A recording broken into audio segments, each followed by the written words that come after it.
Zgleda, da vsi nestrpno pričakujemo.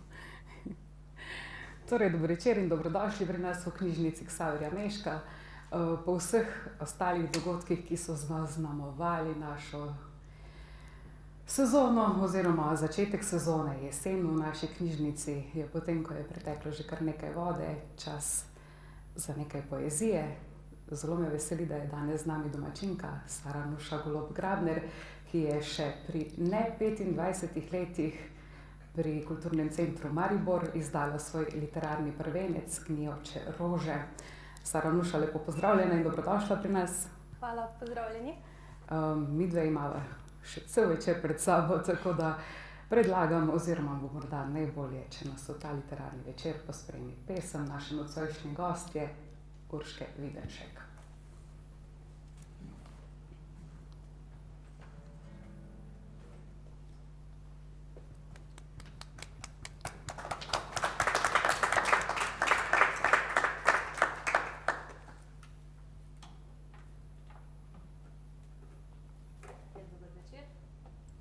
Moj avtorski komad, naslov pa je Kdo si, trepa se o maske.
Sara Nuša, ste študentka umetnostne zgodovine in literarne književnosti ter jezika. Pišete in fotografirate pa že od najstniških let. Izbrani študij ni svetlobna leta oddaljen od vaše siceršnje umetniške dejavnosti. Zanima pa me, kako vam pridobljeno znanje pomaga pri vašem ustvarjanju. Sprašujem tudi zato, ker sem v nekem pogovoru prebrala, da je v pričujoči zbirki Gnijoče rože le malo vaših zgodnjih del in ker je v vaših pesmih opaziti tudi strokovne termine, bom rekla. Pravzaprav sem študij izbrala čisto iz te konstantne ljubezni do umetnosti, ker pravzaprav sem se vedno čutila največjo privlačnost do raziskovanja umetnosti, do poznavanja umetnikov. To me pač zanima, to je za mene glavni jezik človeštva. In v kombinaciji z umetnostno zgodovino potem seveda tudi dejanski jezik angleščine in tudi angleška literatura. Pravzaprav se počutim pri tem študiju kot neka raziskovalka, vedno mi je to v užitek in glede na to, da sem vsak dan obkrožena zdaj z slikami, z kipi, z fotografijo, z novo književnostjo, to definitivno me izjemno inspirira in tudi mi daje zelo dober vpogled v to, kaj je dobra umetnost, kaj se od umetnosti pričakuje in kak vpliv ima na ljudi, zato da potem tudi sebe držim do višjih standardov, da vem, kaj hočem doseči, da bo na nivoju, ki ga jaz občudujem. In s tem, ko se učim o drugih umetnikih, se na koncu učim tudi o sebi. In mislim, da mi potem to pravzaprav pripomore. Glede terminov v pesmih, pa definitivno so nekateri, ki sem jih pobrala tudi med izobraževanjem o tem, ampak dejansko večina jih je iz časa pred tem. Ker imam tudi to obsesijo, da takoj, ko slišim besedo, ki je ne poznam, ali latinski izraz, ki ga ne poznam, ga moram raziskati in si ga moram zapisati in potem tudi iz teh izrazov in besed včasih sestavljam iz besed v pesmi. No, to me je zanimalo. A pride spontano ali razmišljaš o tem, kako bi uporabila? Včasih pride spontano, se mi zdi, da so take sinhronicitete v življenju, da ko se ti nekaj dogaja, pol slučajno vidiš glih tudi nekaj ali pa slišiš, kar se pol poklopi perfektno v to. Včasih pa pustim, pa počakam, da pride trenutek, ko mi potem paše to nekam. In če ostanemo pri fotografiji in poeziji, zdaj očitno je, da vas v zunanji svet toliko nagovarja, da ga skušate ali pa celo morate reinterpretirati. Kdaj se odločite oziroma kdaj uporabite formo poezije in kdaj fotografije? Pravzaprav se to zgodi čisto spontano. Redko se mi zgodi, da bi imela zdaj v glavi nek koncept, pa da bi se zavestno odločila, to bo pesem, to bo fotografija. Pravzaprav je cela ta želja po ustvarjanju to, da si želim, da bi ljudje videli, kako svet vidim jaz. Kar je taka čist verjetno stvar, ko jo čuti vsak umetnik. In potem, če mislim, da bo nekaj bolj zaživelo z besedami, pride v pesem, če pa to vidim skozi neke vizualne simbole, ki bojo pravzaprav to nagovorili bolj neposredno, bolj skoraj pravzaprav se mi zdi, da fotografijo dojemamo bolj podzavestno tudi, ko jo vidimo, bolj izberem fotografijo, ampak večinoma spontano. Se kdaj zgodi tudi oboje skupaj, se pravi, da neko fotografijo potem pospremi še pesem? Ja, definitivno. Včasih imam kak svoj vers, ki ga vidim potem tudi vizualno in potem se nekako to vse poklopi in uporabljam to tudi kot neko razlago določenih fotografij, ker pri fotografijah je predvsem še bolj pogosto, da ljudje vprašajo, kaj pa si s tem, kaj to ponazarja, kaj to pomeni.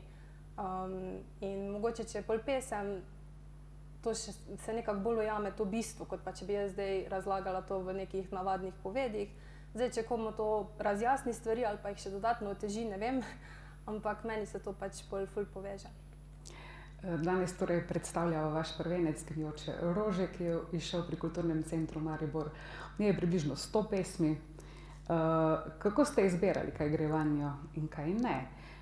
Kakšna je zgradba zbirke in nenazadnje, kako je prišlo do tega, da ste sprejeli odločitev, da je iz vsega nastalega materiala pač potrebno nekaj izdati? Meni se vedno zdi umetnost, vedno rečem, da se umetnost rodi. In pravzaprav to čutim, kot da nekaj, kar nosim v sebi, zori in raste in nastaja v meni. In ko čutim, da je čas, da je to zrastlo do konca, hočem dati to v svet. Zato, ker se mi zdi po eni strani sebično, da ustvarjaš umetnost, pa je ne deliš z drugimi, ker s tem pravzaprav svet prikrajšaš enega novega pogleda. In se mi zdi, da vsi bogatimo z vsako osebo, ki da svoj pogled na svet javnosti, da se pravzaprav vidi, kako nekdo doživlja, kako nekdo nasplošno živi. In to sem hotela, ker pač vedno sem imela nek občutek outsiderja, recimo temu tako, in potem sem bila tako, želim si, da bi ljudje videli, kakšne stvari vidim, da bi me razumeli. In potem sem pravzaprav zbrala za zbirko, da je namerno tam, kjer je, sta samo prva in zadnja pesem. Ostale so pa v kaosu, ker tudi mislim, da ta cel krog cvetenja in gnitja niti ni nikoli določen, ampak se vse dogaja na čisto zmešanih intervalih. In sem bila potem tudi želela pustiti, da so pesmi pravzaprav kakor so padle, kot so življenjske izkušnje po eni strani. Tako da. No, pa naj bo toliko za uvod. Pred recitalom naše nocojšnje gostje Sarja Nuše Golob Grabner, pa zdaj še enkrat vabim Urško Videnšek, da nam popestri večer svojo pesem, potem pa prisluhnemo Sarji Nuši.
Saranuša, katere pesmi pa ste se nam vi odločili predstaviti v tem večeru, pravzaprav v tem prvem delu našega druženja?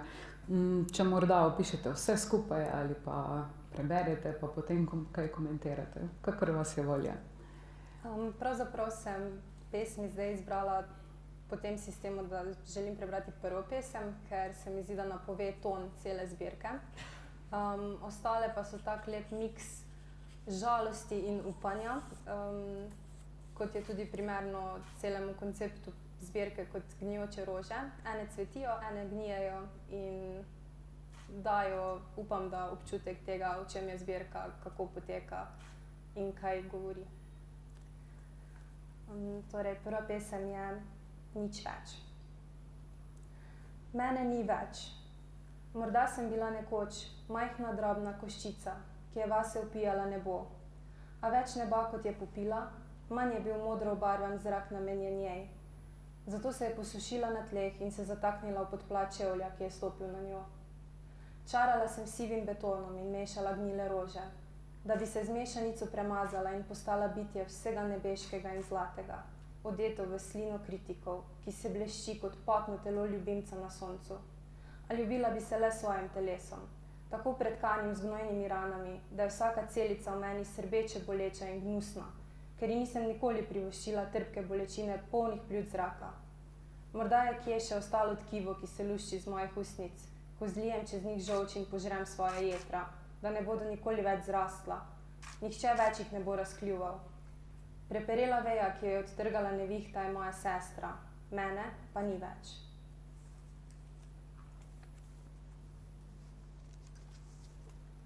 Druga pesem ima naslov Kalup. Sluz je stekla v kalupe in ljudje jih še vedno povzdibujejo v nebo in kričijo od sreče. Jaz sem iskala sobe polne svetlobe, ko sem tekla iz množice in našla sem svetlobo, ne da bi našla stene, in rekla, da sem tam doma. Vsi so se obrnili in kričali name s čisto suhimi usti in čisto praznimi očmi, iste naučene govore.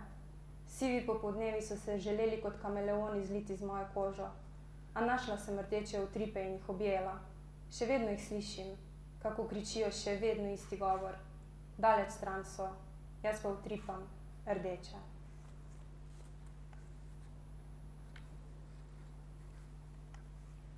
Nežnost. Ne vzami si nežnosti, kot ti jo predstavijo kot motnjo. Senzibilno sprejemaš in oddajaš subtilne signale vesolja, kot ključen organizem jedra. Obenem si krut vojak in prah na metuljevih krilih. Frekvence te vodijo brez napake, a vseeno zaideš v rane, ker ti jih je dano zdraviti, in neomajen si kot breza v viharju, elastičen in plešoč med udarci kislih kapelj.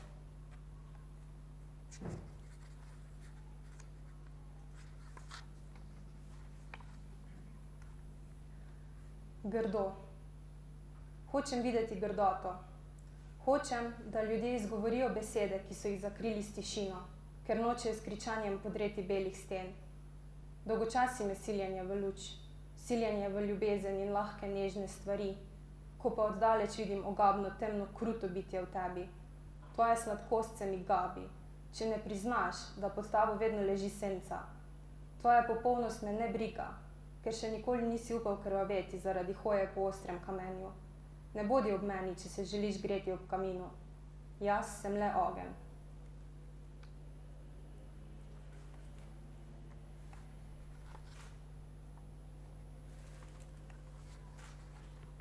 In še zadnja, molk.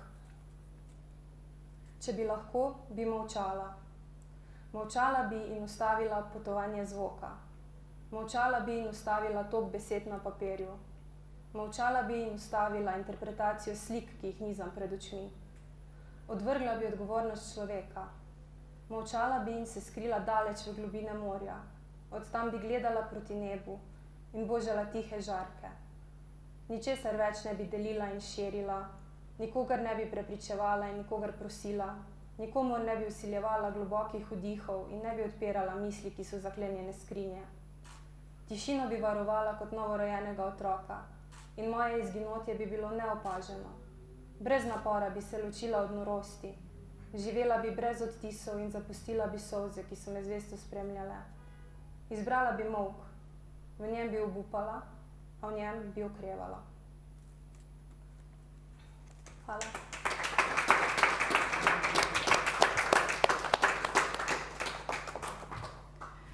V več pesmih, ko sem brala zbirko, sem opazila motiv nečesa ostrega, ostre bolečine. Morda, zdaj sem si prav izpisala, razlomljena prsnica, odsekana glava, konice noži, zabadanje, rezanje, šivanke, kot smo zdajle slišali, hoja po ostrem kamenju, koščica se zadre v podplat. Pri gnitju, če se lahko ozrem na naslov Gnjoče rože, pa gre za nek proces, ki ni tako oster. Bi lahko nekako usporedili, da nas je z vsako ostrino malo manj in nekako pričnemo ali pospešimo ta proces gnitja vsako rano oziroma vsako tako ostro zadevo, ki jo doživimo. Mislim, da so na splošno vse izkušnje, ki niso prijetne, najprej ostra bolečina. Najprej zagotovo vse svoje travme začutimo ostro, nenadno, kot nek hiter uboj. In na to, ja, z vsako tako izkušnjo nas je manj, ampak mislim, da nas je na koncu kljub vsemu ravno zaradi tega več. Kot sem pravkar prebrala v tej pesmi Grdo, hočem videti grde strani življenja, ker se mi zdi, da je laž, da bi gledali samo lepe. In če se nisi sposoben soočiti s to ostro bolečino, ki se ti zagotovo zgodi vsaj nekajkrat v življenju, ali če zavestno bežiš pred tem, prej kot slej postaneš manjši človek, kot če to bolečino sprejmeš in dovoliš, da te vodi, kamor te pač vodi. Zdaj, proces gnitja se zgodi potem, ko to bolečino potlačiš in se mogoče z njo ne soočaš pravi čas, ker te potem počasi ubija. Ampak na koncu, če pogledamo, je vse proces in krog. In tudi, če si dovoliš, da te to enkrat ubije, lahko ostaneš kot nov človek, kot nekdo, ki bo zopet cvetel, ker nič ni končno, če jemlješ te stvari kot sestavni, nujni del življenja in jih enostavno sprejmeš. Kako pa sicer vi doživljate svet okrog nas in odnose v njem? Dobro, nekaj smo že spoznali skozi pesmi. Kaj vas potre in po čem hrepenite? Kaj je tisto, kar je najbolj močno, da morate spraviti ven iz sebe? Pravzaprav, kljub temu, da pišem pogosto žalostne pesmi, pogosto se pesmi zvenijo kot, da je v njih nek obup, neka predanost, se mi zdi, da pravzaprav imam v sebi eno veliko ljubezen do življenja. Pravzaprav ne bi pisala in ne bi ustvarjala, če ne bi imela res velike želje in ljubezni do življenja in pač želje, da živim. In želim živeti skozi vse, skozi dobro in skozi slabo in si pustim čutiti vse. Zdaj, kar me najbolj potre, pa kar res v meni vzbudi to, da moram izraziti in da se moram oglasiti, kar se mi zdi, da je tudi moja dolžnost kot ustvarjalka in kot človek, je vsaka diskriminacija pravzaprav.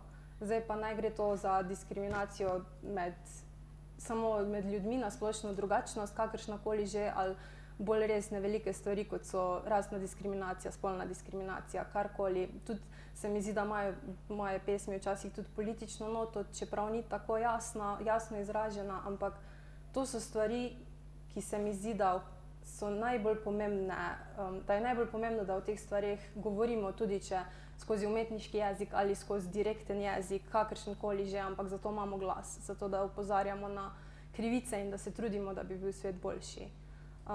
Kar mi pa daje upanje, pa prav ljudje, ki to vidijo, ki to razumejo in ki so še vedno srečni in še vedno uporniški, predvsem uporniški, so se mi zdi, da moramo biti vsi uporniki v tem življenju, zato ker tja, ko gre množica, je verjetno nekaj narobe. In ta borba in ta iskrica v očeh, da lahko nekaj doprineseš, da lahko nekaj spremeniš na bolje, to po mojem daje največ upanja. Nam lahko še kaj od tega prikažete oziroma predstavite skozi katero od vaših pesmi? Mislim, da je to pravzaprav najbolje opisala kar ta, ki sem jo prebrala, in sicer Grdo. Zdi se mi, da je to tvoja popolnost me ne briga, ker še nikoli nisi upal krvaveti zaradi hoje po ostrem kamenju. Če se ne spuščaš v situacije, ki zahtevajo pogum in zahtevajo, da se oglasiš, da se postaviš za nekaj. To je pol ostro kamenje, da greš po neudobni poti, greš tja, kamor čutiš, da je prav.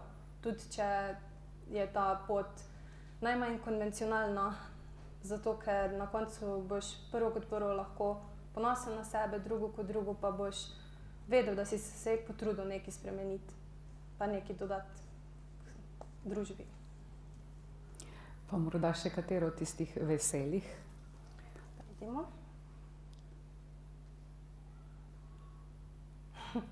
Ja, zdaj pa najti vesele pesmi. Ognjujočih rožah. Ja. Evo. Utopija. Želja teče po meni in me stresa od užitka nad iluzijo možnosti uresničitve. Sanjam to utopijo, gledam jo v oči, smejem se ji in se pogovarjam z njo. A vedno je malo predaleč, okus ne doseže konice mojega jezika. A vedno hrepenim po tem, da bi za utopijo trpela vsaj še enkrat in vedno znova. Mogoče ne direktno vesela, ampak je. Upanje je v tem. Zdaj si težko predstavljam, da bi se pri prvencu kaj šele nasploh v življenju ustavili. Skozi kaj mislite, da bi cveteli, znova cveteli, če lahko tako rečem? Kakšne so vaše želje? Mislim, da najbolj cvetim zdi se mi, da znova cvetim zdaj v tem obdobju, ker res se mi zdi, da me dopolnjuje res vse, kar delam. In moje delo kot urednice in delo ustvarjalke in prav tako moj študij. Tako da se ne predstavljam si življenja, kjer ne bi ustvarjala. Mislim, da bi bilo to za mene res taka mala smrt, da ne bi mogla biti v poklicu, kjer lahko ustvarjam. In se zelo vidim ali v literarnih vodah še naprej, ali pa tudi recimo velika želja mi je, da bi nekoč sodelovala kot kustosinja. In pa seveda fotografija in poezija, mislim, da bosta za vse večne čase del mene, ker sta mi nekaj, kar se ne rabim potruditi delati, ampak pride čisto naravno. To moram delati. Krasno. Torej, izvedeli smo za nek košček teh gnjočih rož. Naj samo še dodam, da ima Sara Nuša danes knjige s seboj, da lahko te njene misli odnesete tudi domov in jih morda delite še s kom. Zdaj pa vas vabim tudi na manjšo pogostitev, ki smo jo, tako kot se spodobi ob izdaji prvenca, pripravili. Sara Nuša Golob Grabner, hvala za tale klepet, da ste z nami delili nekaj intime. Hvala vam. Morda še kako vprašanje iz publike oziroma kakšen komentar? Jaz bi vendarle zastavil še kakšno besedo, preden da se odpravimo k okrogli mizi, kateri vabite. Najprej bi rad povedal, da Saro, jaz bom kar samo pri prvem imenu stavljal, ne bo predolgo, da sva se s Saro danes videla prvič, čeprav sva doslej že sodelovala. In sicer mislim, da doslej dvakrat objavljala v Koroški reviji za kulturo in leposlovje, to so Odsevanja. In da je prva njena objava bila že v navezi s fotografijo. A je bila s fotografijami? Ne, mislim, ni bila v navezi s fotografijami, sva se potem pogovarjala, da bi enkrat nekaj s fotografijami izvedli, ampak še nisva. Nisem, torej nimam očitno zelo natančno stvari v glavi, vem pa torej za ti dve objavi. Moram reči, da se mi je kot uredniku revije Odsevanja zgodi prav pogosto, da se oglasi oziroma da pošlje svoje stvari mlad človek, ki je že narejen avtor. To je bilo pri Sari razvidno na prvo žogo, tudi nisem imel nobenih pomislekov, da tega ne bi objavil.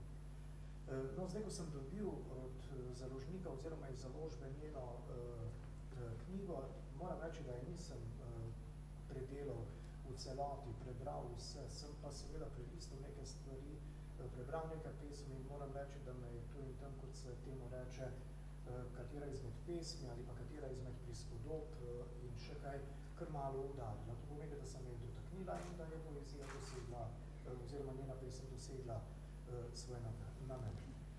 Najprej moram reči, da sem kar skeptično vzel v roke zbirko zaradi naslova, ker sem takoj dobil aluzijo na Charlesa Baudelaira in pa seveda na njegovo pesniško zbirko Rože zla. Bil sem mislil, no, pravzaprav se bo začel ti star vzorec iskanje lepega v grdem in eno objokovanje življenja in še kaj. Ampak vidim, da gre za poezijo, v katerem se avtorica spopada s svetom, o čemer je sama govorila, da ne bom ponavljal, in da pravzaprav vzdržuje tisto lego, ki pripada pesnikom. Pesnik namreč živi vedno v vzporednem svetu.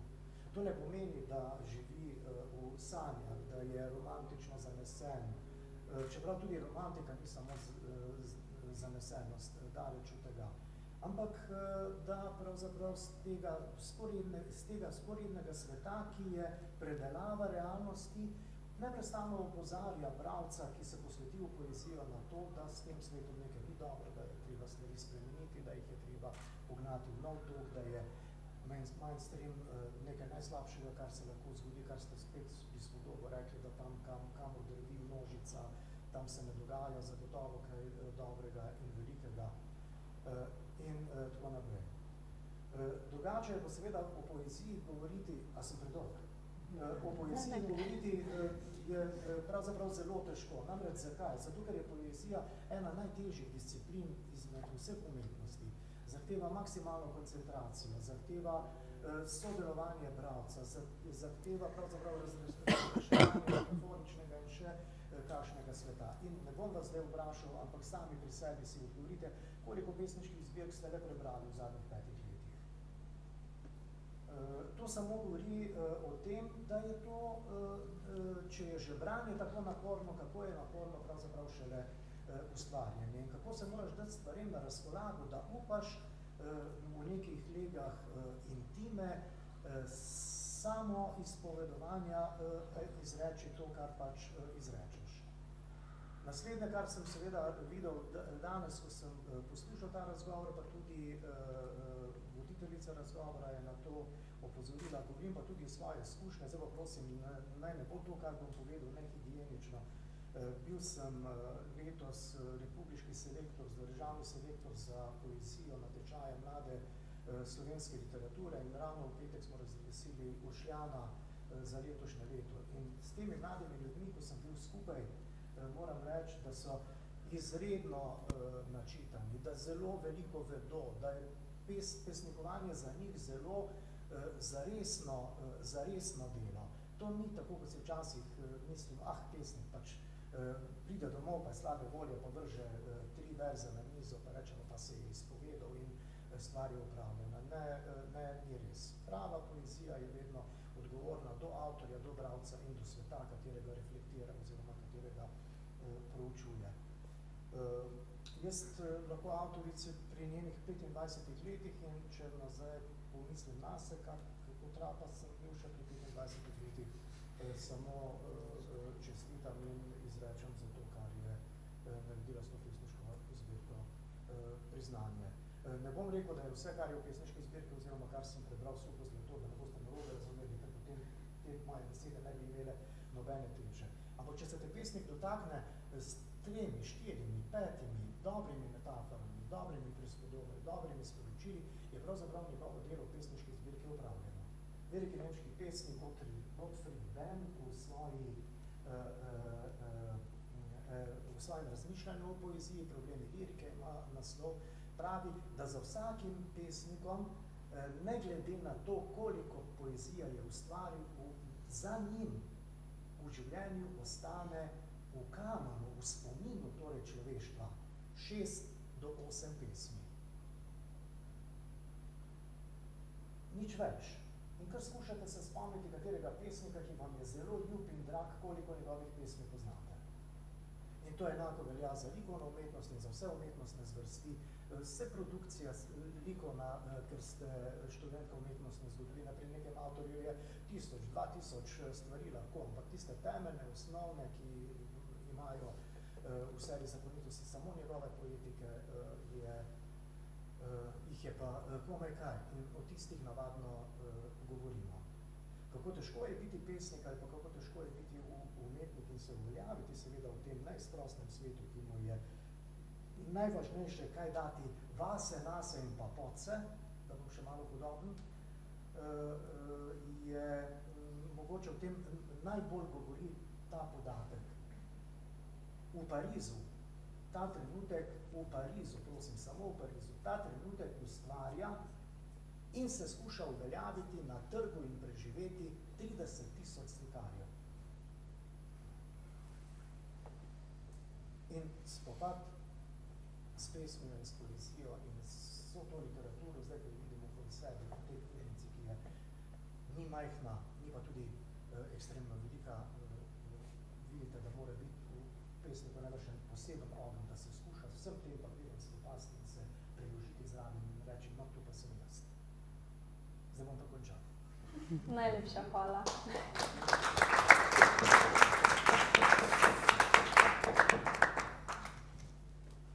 Bom pa še jaz ostala. Pa rekla, da smo mi Saro, tako dva meteorita, ko včasih se zaletita. In upam, da kdaj ustvarjaš tudi zaradi tega, ker ti stopi kdo na pot. Sicer. Sem pa rekla, da sem ponosna na to, ker mladi znate premikati meje in ustvarjaj še naprej, tako v poeziji kot v fotografiji in verjamem, da te bomo še kje na kakem drugem odru srečali in da bojo mogoče še v veliko večjem številu ti zaploskali kot danes zdaj tukaj. Jaz sem ponosna na te, pa verjamem, da tudi tvoj sin.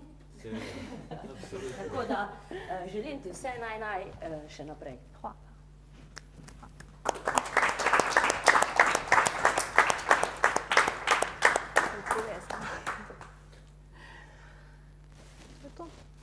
Potem pa, Sara Nuša, hvala lepa, hvala tudi vam, ki ste prišli in se udeležili tega pogovora.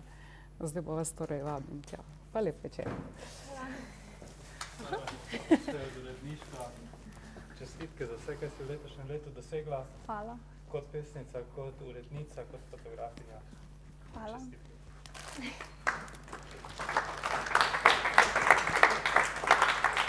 Pa še iz naše strani knjižnice.